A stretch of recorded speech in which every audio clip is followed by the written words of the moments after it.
17 police visits in just 6 months, all because I dared to return to the land that had been in my family for generations. The day I moved back to my grandfather's ranch, the head of the HOA completely unraveled. She launched into a personal vendetta against me that escalated so far, even the responding officers started showing signs of second-hand embarrassment. But what truly unsettled me wasn't just the frequency, it was the intensity. This wasn't about community guidelines anymore. Drop a comment letting me know where you're tuning in from. By the way, she didn't just want compliance, she wanted me gone. And once I realized how far she was willing to go, it hit me. Something far darker was playing out here. What I found out next flipped my world upside down. When I first stepped back onto the family ranch that morning, the crisp Wyoming breeze tasted like liberation. After 40 years breathing the stale air of courtrooms, I was ready for fresh beginnings. I'd spent 4 decades as Judge Elliott Reed, presiding over cases from the laughably petty to the criminally complex. Now, all I wanted was to raise tomatoes and enjoy some well-earned peace. This ranch wasn't just land, it was legacy. 50 acres of rich farmland, passed down through 3 generations. My grandfather had transformed it from raw wilderness using little more than grit and elbow grease. Back in his day, the nearest neighbor was 5 miles out. But now, suburban expansion had crept right up to my fence linea along with its most cursed invention, the homeowners association. That afternoon, the first sign of trouble came with the mail. A bulky manila envelope, stamped with the logo of Crimson Point Estates, was waiting inside my mailbox and nestled among the usual bills and flyers. The contents? A so-called welcome package so over the top it would have been funny if it weren't so arrogant. The HOA handbook inside was thicker than some case files I'd reviewed over the years. It laid out everything from approved flower pot colors to rules about curtain patterns visible from the street. I skimmed it with the same half-smirk I used to wear when reading ridiculous lawsuits. Rule 17.3 demanded that trash cans be placed precisely 18 inches from the curb, angled at 90 degrees. Rule 22.7, no cars made before the year 2000 could be parked in the driveway between 7 a.m. and 7 p.m. I literally laughed out loud when I read that, then looked over at my trusty 1972 Ford pickup, which had been my reliable companion for decades. Later that week, I was walking the perimeter of my land to refamiliarize myself with every inch of it. In the far corner right where my property brushed up against the edge of Crimson Point Estates, I saw something unusual. An old oak boundary marker still stood, weathered but solid. It had been there since my grandfather's time. Etched into its surface was a strange symbol I'd never noticed, a triangle inside a circle, with what looked like crossed wheat stalks beneath it. I ran my hand over the carving,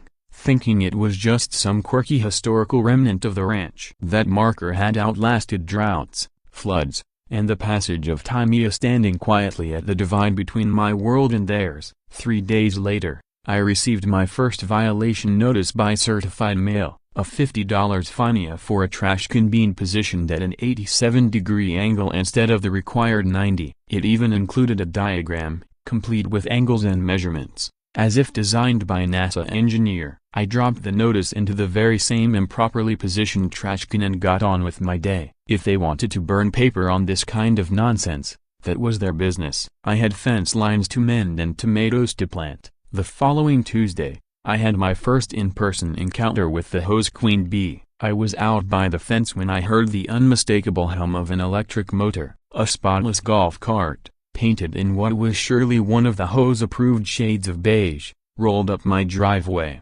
Driving it was a woman who radiated suburban intensity. She introduced herself as Beverly Thorne, the president of the Crimson Point Estates HOA, probably in her 50s, with perfectly coiffed blonde hair that somehow resisted the Wyoming wind. She wore a tailored blazer emblazoned with the HOA emblem somewhere between a realtor and a field marshal. "Mr. Reed," she said crisply as she stepped out of the cart, "I'm Beverly Thorne, president of the Crimson Point Estates Homeowners Association. I just wanted to personally welcome you and address a few concerns that have come up." Her tone was sugar-coated, but I'd heard enough people try to hide lies behind sweet voices in my courtroom. I was instantly on guard. "I noticed your property could benefit from a few upgrades to better align with community aesthetics," she said, waving her hand vaguely toward my ranch. "That old fence, for example, and the shed on the eastern boundary, they don't quite meet our architectural standards."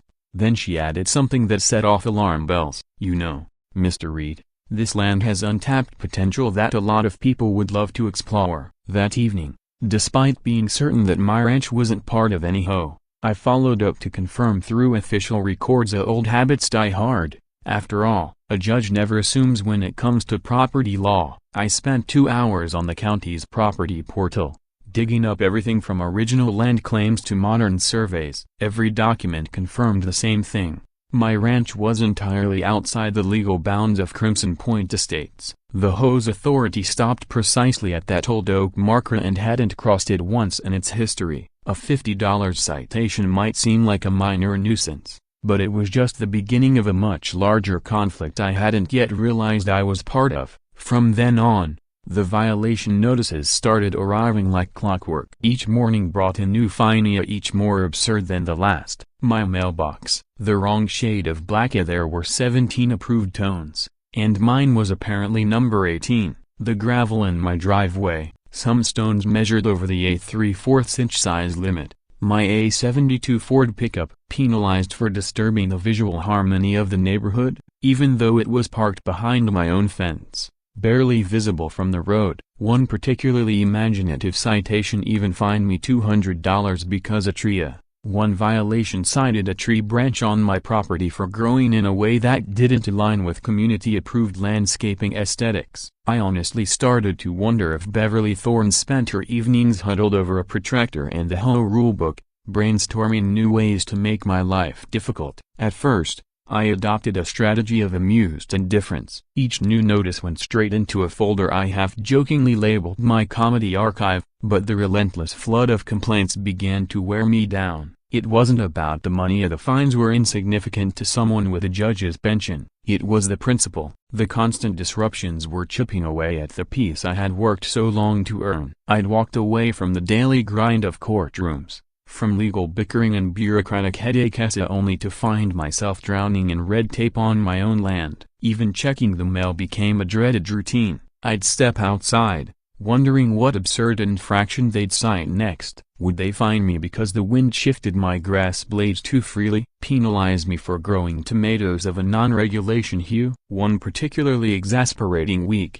I received 7 separate violations in just 5 days. That was the breaking point. I picked up the phone and called Marcus Chima, an old friend and property law attorney who'd argued in front of my bench for 2 decades. When I told him what was happening, he burst out laughing. "Elliot," he said between chuckles, "you've landed in every retiree's worst nightmare. These HOA diehards have nothing better to do than micromanage everyone around them. They're like hall monitors who never grew out of it." But then his tone shifted. "Don't take them lightly, though. I've seen HOAs bleed people dry with legal FESA even when they don't have a leg to stand on. They count on grinding folks down." Marcus offered to represent me free of charge, but I politely declined. This had gone beyond legalities. It was personal now. I wanted to face it myself. Then things escalated. It was a Thursday afternoon. I was in my workshop, restoring a vintage saddle that had once belonged to my great-grandfather,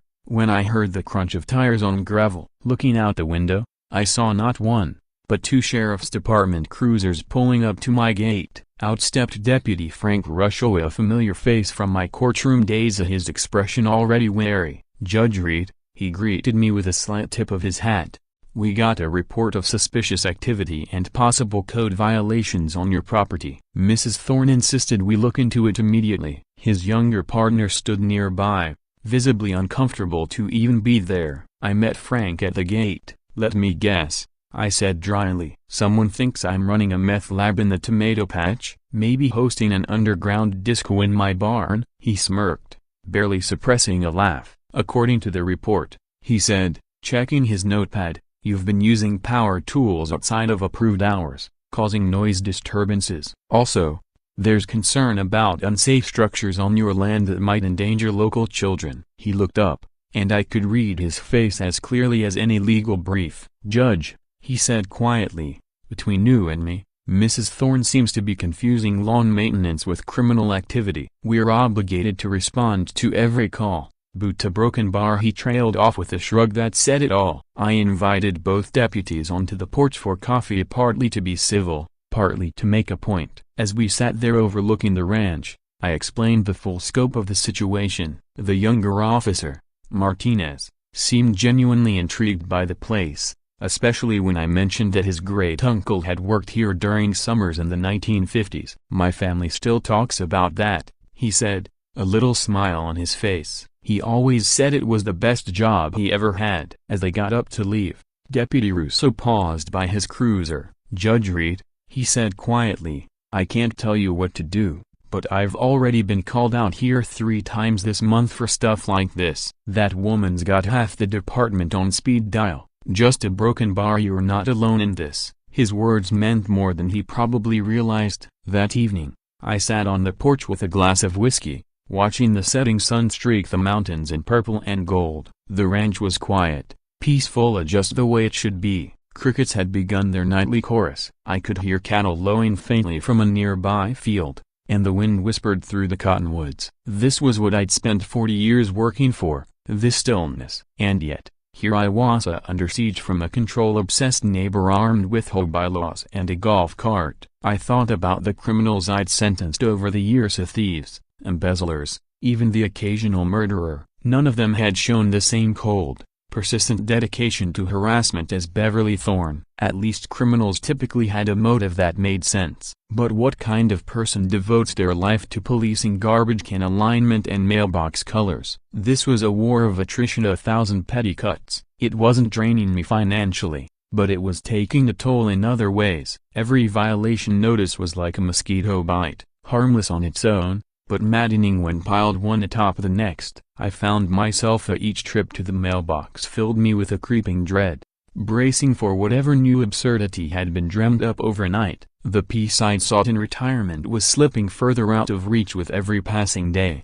But as I sat there watching the sky darken and the first stars pierce the horizon, something long dormant stirred inside me. It was the same quiet flame that had burned during courtroom battles with crooked attorneys and arrogant prosecutors. A calm, focused resolve. Beverly Thorne thought she was grinding me down. She didn't realize she was waking something up. The deputies had shown up not because of any real threat, but to carry out the whims of a petty dictator. The question now was, were they upholding the law or just enabling her crusade? Then came the next blow. It landed at 7 a.m. sharp on a Monday, in the form of a community-wide email with the ominous subject line, Community Security Alert. Beverly had shifted from legal nitpicking to full-blown character assassination. Crafted in the breathless, dramatic tone of a true crime podcast, the message was sent to every homeowner in Crimson Point Estates. She didn't mention me by name. She knew how to dance around defamation laws, but her target was obvious. The email painted a picture of a reclusive and potentially dangerous new resident,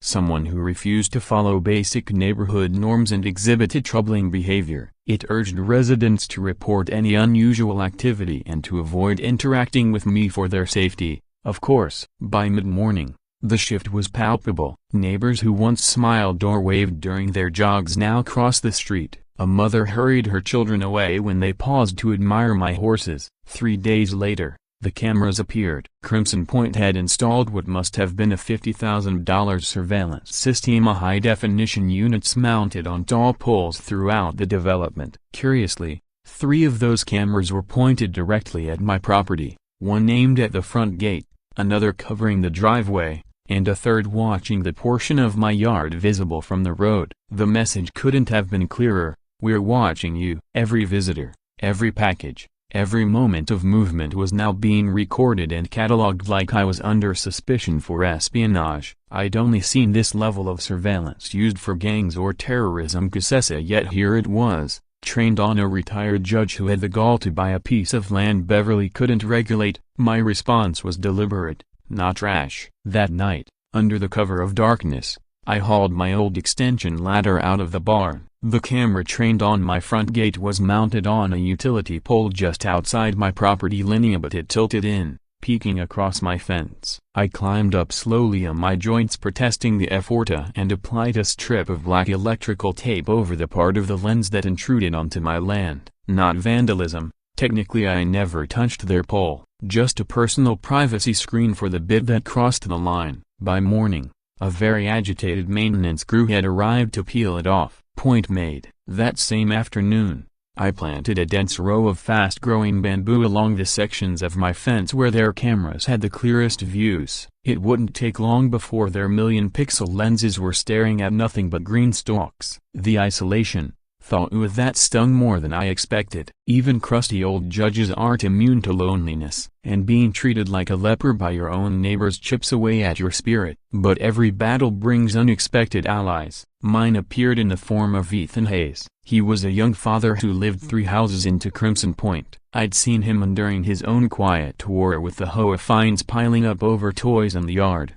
reprimands for parking his work truck in his driveway, even citations over the color of his daughter's playhouse. One afternoon, while I was patching up a fence board, he approached it, looking around nervously like Beverly might pop out of a bush. "Judge Reed?" he asked, almost whispering. "I'm Ethan Hayes." "A broken bar. I just wanted to say I'm sorry. What they're doing to you isn't right." We ended up talking for over an hour. He described the mounting pressure his family was under, nearly $3,000 in HOA penalties for things as trivial as an overgrown lawn or a tire swing hung from their tree. "My wife gets panic attacks whenever she sees that golf cart coming down the street," he admitted. "We've talked about sparked an idea. If Beverly wanted to wage a legal war, maybe it was time to remind her what a real legal mind could do." That evening, I drafted a clear and powerful response template Ethan could use at the next HOA meeting. It challenged the validity of the fines on the basis of selective enforcement and procedural violations, and nothing flashy, just enough to force the board to justify every single infraction one at a time. Death by paperwork. When the meeting rolled around, I stayed home and watched from a distance as the community center filled up. Ethan kept me updated via text. He read his statement calmly, voice growing stronger with every sentence. For the first time, Beverly stumbled. She fumbled her paperwork, stammered a bit, and finally tabled his fines pending legal review. The room buzzed with whispers. Someone had pushed back and won. That night, as I headed to bed, I let myself savor a small victory. Beverly's stranglehold on Crimson Point had begun to loosen, and I had a full arsenal of legal tools ready to deploy next. My plan for tomorrow was to dig into the HOA's corporate structure, searching for any governance flaws that might completely dismantle their authority. I was actually humming to myself as I sorted the mail. Most of it was junk, but then I saw it, a certified envelope heavier than the rest. The return address made my stomach drop. Apex Mineral Group, Denver headquarters. Inside, corporate letterhead of the message inside the envelope crushed the flicker of hope I'd only just started to feel. Apex Mineral Group was informing me of their intent to begin mineral surveys on my property,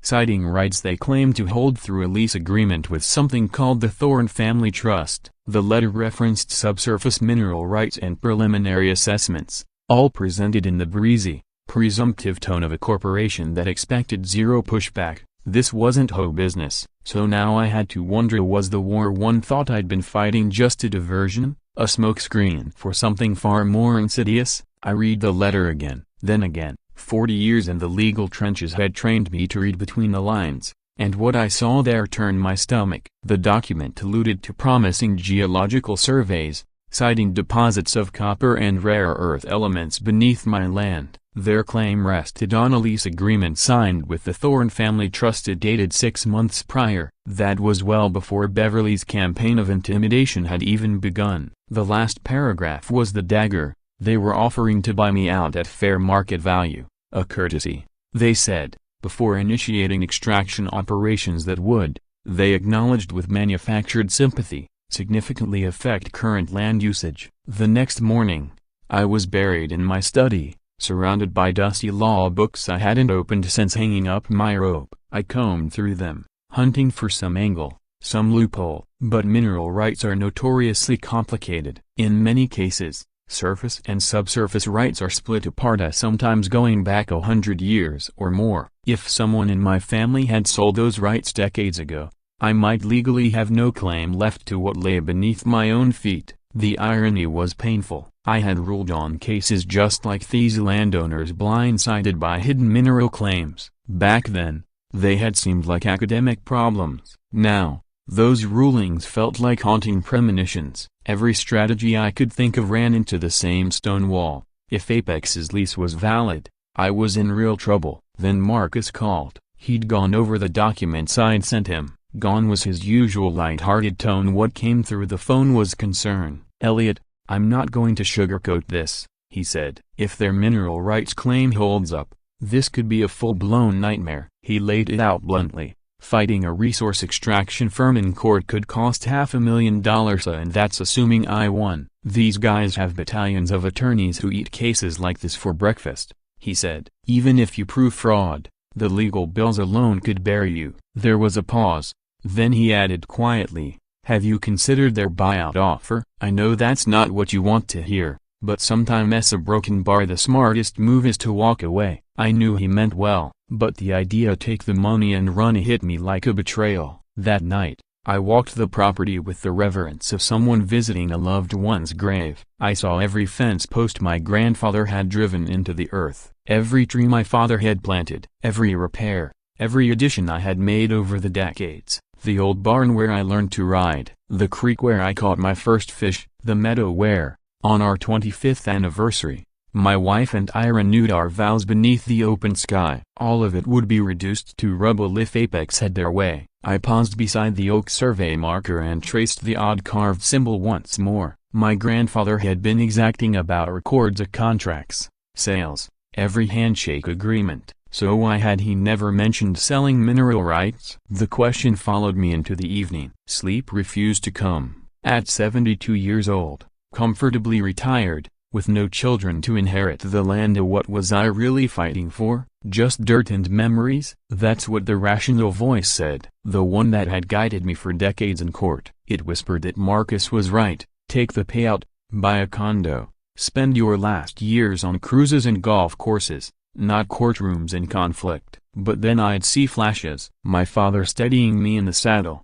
teaching me to ride. My grandfather's gnarled hands showing me how to patch barbed wire. This wasn't just real estate. This land was blood and legacy. The next morning, I began what I thought might be a farewell ritual. In the barn's storage room, I started sorting through generations worth of history. That's when I found Ida hidden beneath rotting canvas tarps inside an old wooden crate, a leather-bound box I didn't recognize. Inside, wrapped in aged oilcloth, was a sepia photograph that made my hands tremble. It showed my grandfather standing beside the oak survey marker. He wasn't alone. 3 other men stood with him, each holding what looked like an official document. On the back, written in my grandfather's precise, looping script, "The Covenant Makers, August 15, 1947. Let this stand as proof against all claims." My pulse spiked. Covenant. That wasn't just a poetic term, it had specific legal weight in property law. I abandoned the barn, adrenaline flooding through me like I was 30 years younger. If this was what I suspected it was, it might change everything. My grandfather had left a trail, a clue, and I was going to follow it. The county records office opened at 8 a.m. I planned to be standing at the door at 7:59. Let Beverly Thorne and her corporate allies celebrate their victory over a broken old man. Let them gloat, because they had no idea what they'd awakened. I wasn't just a tired retiree. I was a former judge who had spent 4 decades dismantling legal Goliaths, and I had just found my slingshot. As I settled into bed that night, I wasn't drained, I was burning with purpose. Tomorrow, the real investigation would begin. Armed with a photograph, a carved symbol, and a long-buried truth, I was ready to go to war with a billion-dollar corporation. The county records office was buried in the basement of an aging building, its flickering fluorescent lights casting ghostly shadows along stained walls. I arrived well before sunrise, parked in my truck, watching as employees trickled in, clutching their coffees like shields against the morning chill. When the doors finally opened, I was the first through, likely the most eager patron they'd seen in years. The clerk, a young woman named Sarah, gave me a puzzled look as she led me to the archives. "We don't usually get folks this excited about old paperwork," she said with a half-smile. "Most people just want deed copies." I explained I was looking for something specific, documents from the 1940s related to a master covenant, especially anything concerning agricultural preservation. The archive room smelled of old paper and forgotten battles. a scent that stirred memories of my law school days. Towering filing cabinets lined the room like ancient sentinels, each drawer holding fragments of the county's past. Sarah guided me to the right section, unlocking cabinets with a jangling keyring. "These go back to the 1800s, she said proudly. "We're one of the few counties that kept everything," my predecessor used to say. "History forgotten is justice denied." That line stayed with me. I donned cotton gloves to protect the fragile documents and began digging. For 3 relentless days, I pored over yellowed papers and brittle contracts, eyes burning, back aching, but resolve unshaken. Sarah, intrigued by my dedication, started bringing me coffee unasked. On the second day, she mentioned her grandmother had worked here in the 1950s. She talked about the old ranchers. Sarah said they were smart men, worried about losing their land after the war. They planned ahead. That sparked something. My grandfather hadn't been alone in his foresight. I began constructing a visual timeline on the corkboard of pushpins and colored string connecting names, dates, and deeds. Slowly, a narrative emerged. In the 1940s, a group of ranchers had recognized the creeping threat of industrialization, mining companies buying up land, agriculture disappearing beneath concrete and greed. They hadn't fought with rifles as they'd fought with contracts. Legal shields forged with precision. My breakthrough came late on the 3rd day, filed incorrectly under agricultural agreements instead of property covenants. I discovered a document titled, Master Covenant for the Preservation of Agricultural Heritage, dated August 15, 1947 at the exact date from my grandfather's photograph. My hands trembled as I read through the pages. The language was remarkably sophisticated, even by today's standards. 4 ranch families, each owning adjacent parcels, had joined forces to create a legal bulwark. Article 7 of the Agricultural Preservation Easement was the linchpin. It explicitly prohibited all industrial and mineral extraction on the covered properties. Forever. Violations would trigger immediate reversion of rights back to the original families or their descendants. It was brilliant. Even enforcement had been addressed. The covenant established a trust fund, financed by the original families, to pay for legal defense in perpetuity. Account numbers were included tied to a bank long since absorbed into larger institutions, but still traceable. They hadn't just created a defensive, they built a legal machine meant to endure across generations. The symbol etched into the oak marker finally made sense. I found it pressed into the covenant's seal, a triangle for the mountains, a circle for unity, and crossed wheat stalks for agriculture. Not just a marker, a boundary, a promise. Most impressively, the covenant had been registered with both the county and the state, giving it supremacy over future claims. It even included a clause declaring that any mineral rights transfer without unanimous written consent from all covenant members would be null and void. My grandfather had played the long game, and he played it well. Wanting to understand more of the historical context, I contacted Dr. Patricia Hawkins, a local historian renowned for her work on post-war Wyoming. We met at the town library, where her eyes widened as she read the covenant. "This is extraordinary," she whispered, treating the pages like ancient scripture. After industrial expansion exploded. Mining companies were buying up land like wildfire. Your grandfather and his neighbors weren't just ranchers, they were visionaries. She pulled out her laptop and began showing me digitized newspapers. "Look at these. In 1948, Mountain States Mining,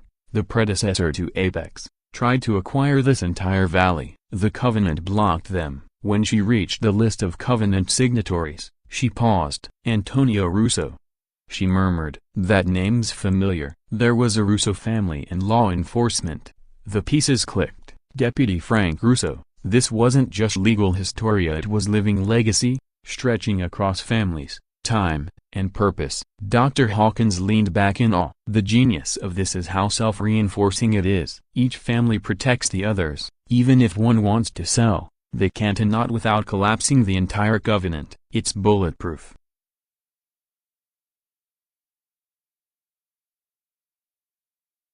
She cross-referenced more files, pulling up another article. "Here's what's really fascinating," she said, tapping her screen. The covenant makers never publicized any of this. What those ranchers had done back in 1947 was genius in its simplicity. They filed the covenant quietly, embedding it in the legal framework with no press, no announcement, no fanfare, meant no resistance. They let it settle into the legal bedrock before anyone could realize what it meant. Dr. Hawkins said, showing me grainy black and white photographs of the 4 ranchers. In each image, they stood at harvest festivals and community events, arms slung across one another's shoulders, their families linked through marriages, friendships, and decades of shared toil. They didn't just craft a legal document, she said thoughtfully. They built a community, a one bound not just by land, but by purpose. I walked out of the library that day carrying a briefcase packed with copies of the Covenant and a heart burning with purpose. Beverly Thorne and Apex Minerals had no idea what they had stepped into. They thought they were facing one old man and a few faded documents. In reality, they had triggered a 70-year-old legal snare laid by men who had faced real war and weren't about to let peace be stolen by a corporation's greed. That night, I called Ethan Hayes. I need you to do something for me at the next home meeting, I told him. Ask Beverly Thorne loudly if she's familiar with the Master Covenant of 1947. There was a pause on the line. Then, Judge, are you telling me what I think you are telling me? I smiled, a flicker of my old courtroom fire reigniting. I'm saying the Queen is about to find out she's been playing checkers on a chessboard my grandfather built. While Beverly Thorne busied herself with plans to build fences, I was preparing to raise her entire empire. The process server found her at Crimson Point's annual summer gala gaudy affair dressed up in white tents and the self-importance of a string quartet. I'd instructed the server to make it as public as legally possible. He did not disappoint. As a violin note hung in the air, he raised his voice. Beverly Thorne, you are being served for conspiracy to defraud, tortious interference with property rights, and violation of the Master Covenant of 1947. You are required to appear in court. Silence fell. All 200 residents turned toward her. The look on Beverly's face was a masterpiece, a shock, confusion, and indignation unraveling all at once. The Queen had been stripped of her crown.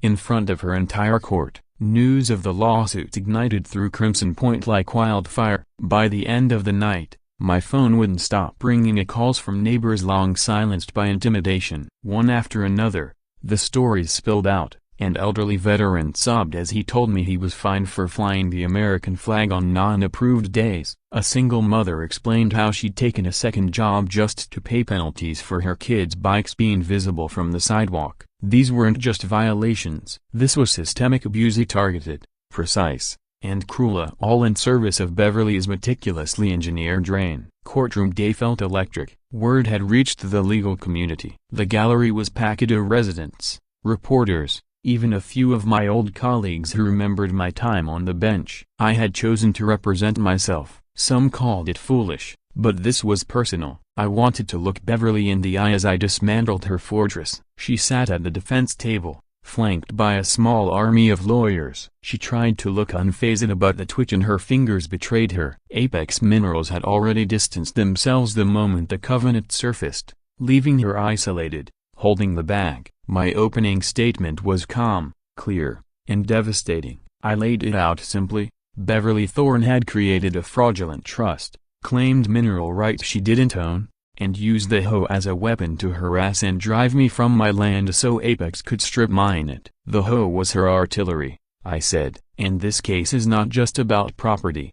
It's about the line between governance and tyranny. The presiding judge, a former student of mine, maintained a neutral expression but I caught a faint narrowing of his eyes as he glanced at Beverly. I began laying out evidence, every violation notice, every fine, every threat. Each document entered into the record until a full-foot-high stack towered on the exhibit table. Your Honor, I said, gesturing to it, this is 6 months of documented harassment, daily attacks intended to break a man and seize his land. The defendant will claim it was enforcement.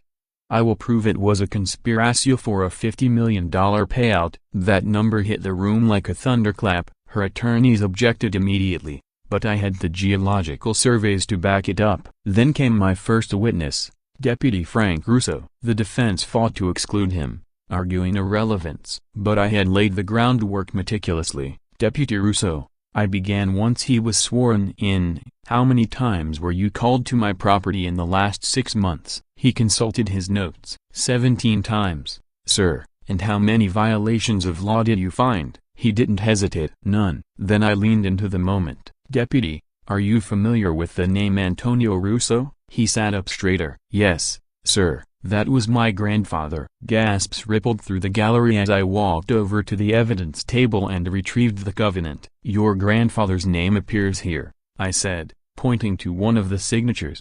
He was one of the original signatories to the Master Covenant of 1947, wasn't he? Frank nodded solemnly. Yes, sir. He always told us that paper would matter someday. The covenant had just come full circle from one Russo to another. Under my cross-examination, Deputy Frank Russo pointed directly to his grandfather's signature on the original covenant. But it was what he revealed next that stunned the courtroom. Beverly Thorne, he testified, had called the sheriff's department on average 3 times a week, and not just about me, but about a rotating list of other Crimson Point residents. She never repeated a name too often, he said. Always spread it out, always just enough to avoid crossing the line into criminal false reporting. He told the court the deputies had even come up with a nickname for her constant complaints, Beverly Runs. The judge allowed the testimony to stand, despite fierce objections from the defense. Its relevance to the case, the ongoing pattern of targeted harassment, was undeniable. Deputy Russo's final statement hit like a hammer. In my professional opinion, Mrs. Thorne was using law enforcement as tool of intimidation. But the real fireworks began when I called Beverly Thorne to the stand. Her attorneys scrambled to block it, but they'd opened the door by filing counterclaims of harassment. She had no choice but to take the oath. On the stand, she tried to maintain her veneer of poise, delivering well-rehearsed lines about enforcing community standards. But after 4 decades in the courtroom, I knew how to break a witness, and Beverly was all bluff and no depth. I presented document after damning document, the trust agreement with her signature, emails with Apex Mineral referring to me as the problem tenant, footage from HOA security cameras, ironically her own surveillance, clearly showing her directing workers to install cameras pointed at my property. Each exhibit drew her tighter into the net. Then came the final blow. Mrs. Thorne, I said, as a large projection of the HOA's founding document appeared on the courtroom screen, is this your signature on the incorporation papers? She hesitated, but answered, yes. And directly above your signature, what does that statement say? She leaned in, her voice shrinking to a whisper.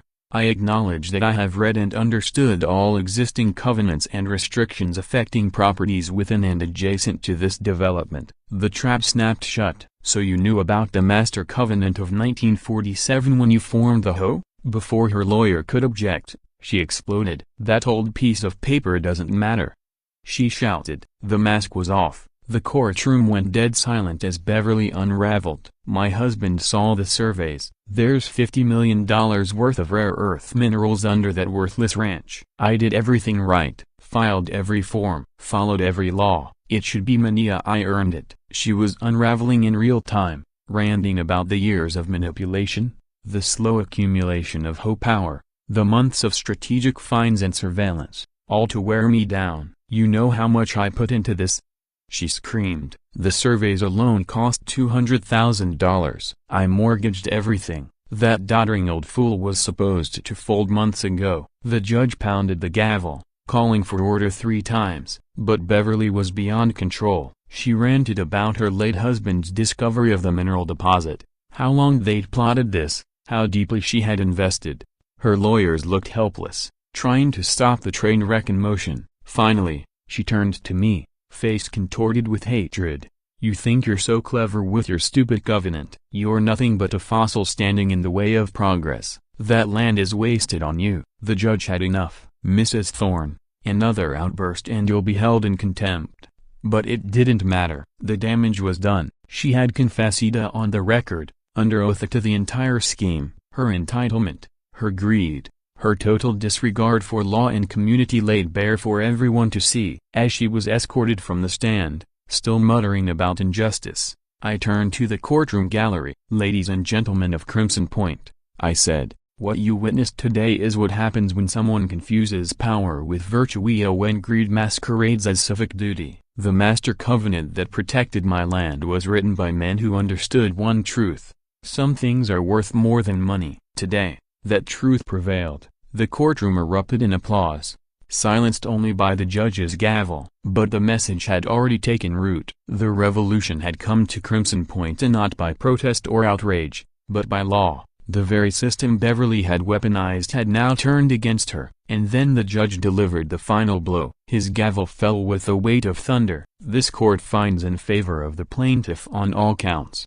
Judge Harrison declared, voice echoing through the room. "The Crimson Point Estates Homeowners Association is hereby dissolved, effective immediately. All fines, liens, and penalties issued by said association are vacated. Furthermore, a permanent injunction is issued against any mineral extraction on the plaintiff's property, binding Apex Mineral Group, the Thorne Family Trust, and any future successors or assigns." Each word dismantled another piece of Beverly's kingdom. But the judge wasn't done. Additionally, Mrs. Beverly Thorne is found personally liable for all legal costs, plus punitive damages in the amount of $200,000 for conspiracy to defraud and abuse of process. Gasps, cheers, and tearful sighs filled the courtroom. Residents who had suffered in silence for years were openly weeping. Some hugged, others simply stood, stunned by the weight of the moment. I stayed seated, letting the victory settle in, watching Beverly's face cycle through disbelief,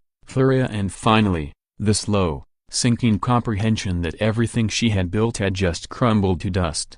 Her lawyers closed in around her, whispering explanations, but they couldn't soften the truth. The appeals would be useless. The Queen had fallen. In the wake of Beverly's explosive courtroom confession, everything she built came crashing down. The hoe she had wielded like a personal weapon was dissolved. Her grand mineral rights scheme had collapsed. The fortune she had envisioned had transformed into a crushing mountain of debt. In my 4 decades on the bench, I'd seen many people face judgmental, but rarely had I witnessed such a total and self-inflicted downfall. Outside the courthouse, a small crowd gathered. Ethan Hayes pushed through, his face alight with genuine gratitude. "Judge Reed," he said, shaking my hand firmly, "you didn't just save your ranch, you freed us all." Other residents stepped forward, sharing stories I hadn't even known, tales of years under the hose boot. An elderly woman, eyes brimming with tears, told me she'd nearly lost her home over fines for having bird feeders. A young couple explained they had postponed having children because the home made normal family life feel impossible. Each story confirmed what I already knew.